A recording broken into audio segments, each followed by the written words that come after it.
السلام عليكم ورحمة الله وبركاته، عاملين يا اخواتي؟ يا رب تكونوا بخير.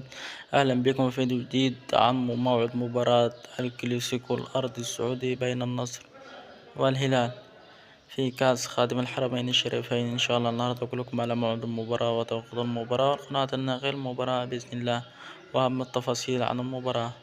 الموعد يوم الجمعة الموافق 17/5/2024.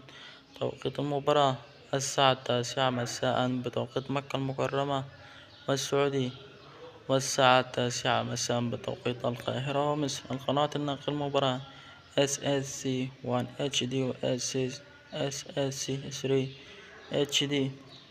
بعد فوز النصر على الخليج 2-1 وانتصار الهلال على الاتحاد 2-1 سيتواجهان في نهائي كأس خادم الحرمين الشريفين. ما تنساش تتوقع مع نتيجة المباراة من سوف ينتصر، النصر أم الهلال، مع العلم أن الهلال في آخر مواجهتين للنصر والهلال انتصر فيهم الهلال.